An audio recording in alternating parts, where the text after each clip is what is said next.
అస్మద్గురుభ్యో నమః. జై శ్రీమన్నారాయణ.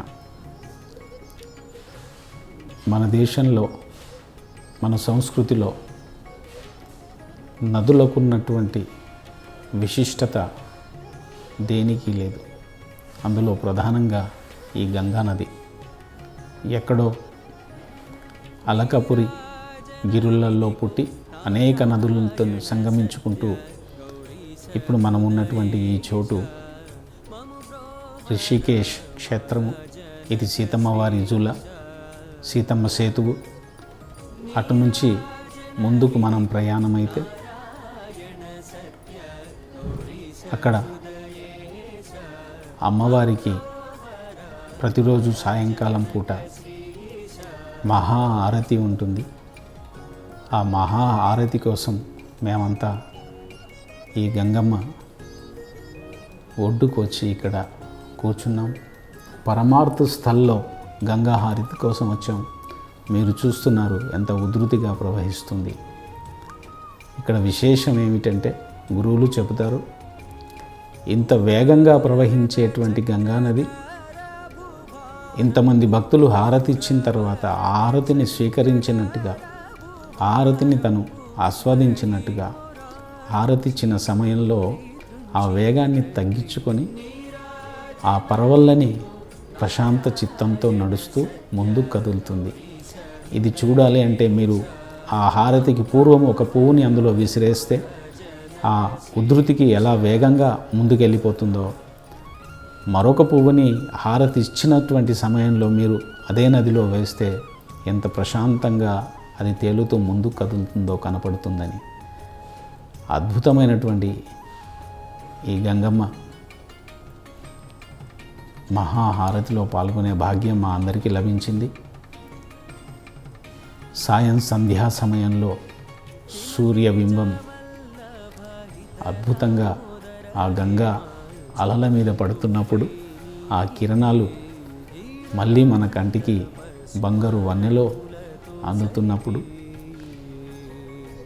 ఈ సాయం సంధ్యా సమయంలో అమ్మవారికి ఆ పూల దొప్పలతో, నేతితో చేసినటువంటి వత్తులతో అమ్మకి ఆ దీప ప్రమిదల్ని నదిలో వదిలేటువంటి ప్రక్రియ,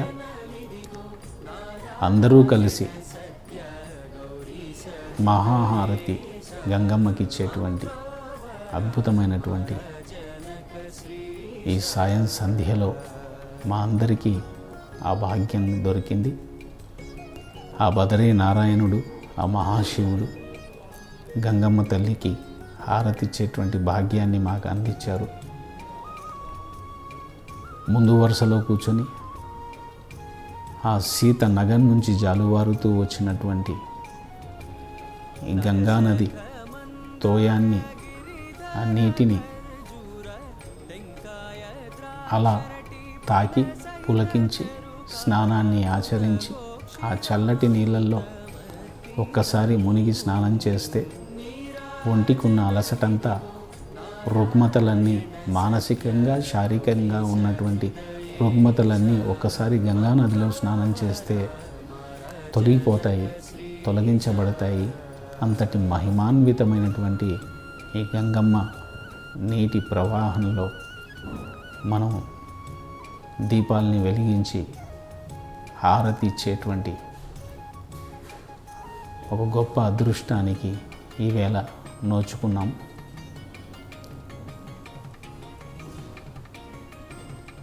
వేల మంది భక్తులు ఈ సాయం సమయంలో అమ్మకి హారతి ఇచ్చేటువంటి భాగ్యాన్ని అందుకున్నారు. భారతీయులే కాకుండా విదేశీయులు కూడా ఈ సమయంలో ఇక్కడికి వచ్చి గంగమ్మ విశేషాలని తెలుసుకొని పరవశించిపోతుంటారు. వారు కూడా ఇలా దీపాలని వెలిగిస్తూ ఆ ప్రమిదల్ని గంగమ్మకి సమర్పించుకుంటారు. నేను, నా శ్రీమతి ఆ అదృష్టానికి నోచుకున్నాం. అమ్మకి ఆ దీపాన్ని వెలిగించి వదిలాం. ఆశీర్వదించమని, లోకా సమస్త సుఖినో భవంతు అనే మన సనాతన ధర్మ నానుడికి అందరూ బాగుండాలి అని అమ్మని ప్రార్థన చేస్తూ దేశమంతా కూడా సమృద్ధిగా వర్షాలతో పాడి పంటలతో అలరారాలని, ఏ రుగ్మతలు లేకుండా, ఏ రోగాలు లేకుండా ప్రజలంతా సంపూర్ణ ఆరోగ్యంతో సుఖశాంతులతో విలసిల్లాలని అమ్మని ప్రార్థన చేస్తూ ఈ దీపాలని అమ్మకి సమర్పిస్తున్నాం.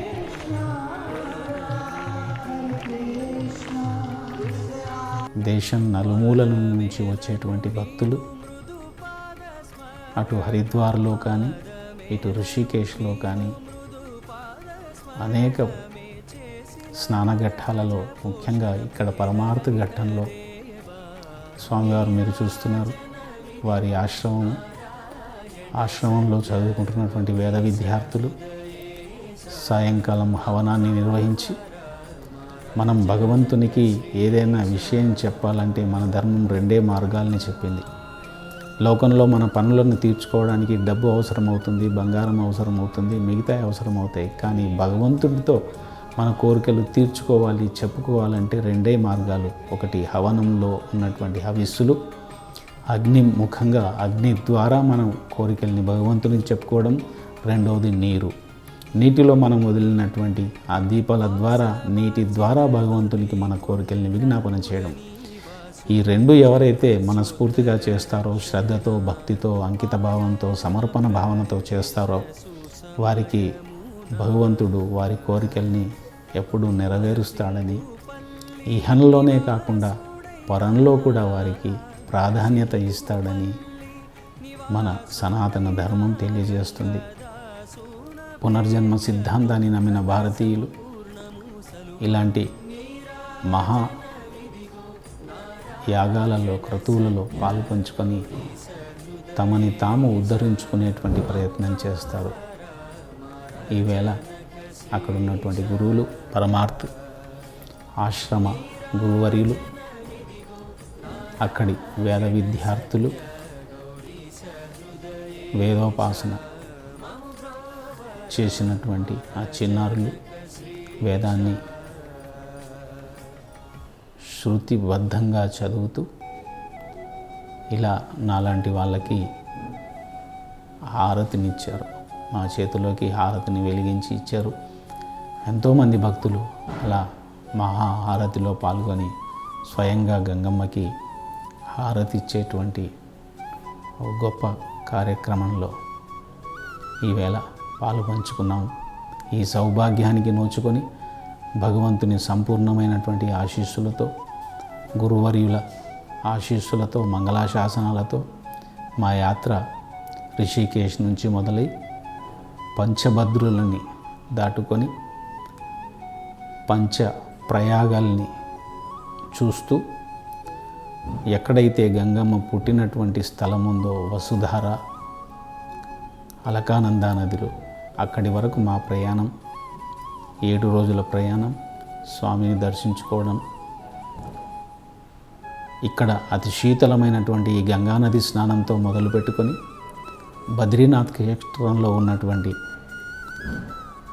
ఉష్ణగుండాలలో స్నానాన్ని ఆచరించి భగవంతుని సేవించుకునే వరకు ఈ గంగానది ఒడ్డు మీదుగా కొండల్లోంచి, కోనల్లోంచి సాగే ప్రయాణం సుఖప్రదం చేయమని స్వామిని ప్రార్థన చేస్తూ, గంగమ్మకి హారతినిస్తూ మా ఈ యాత్ర ముందుకు కొనసాగడానికి ఆశీర్వదించవలసిందిగా ప్రార్థన చేస్తూ ముందుకు కదులుతున్నాం. జై శ్రీమన్నారాయణ. అస్మద్గురుభ్యో నమః.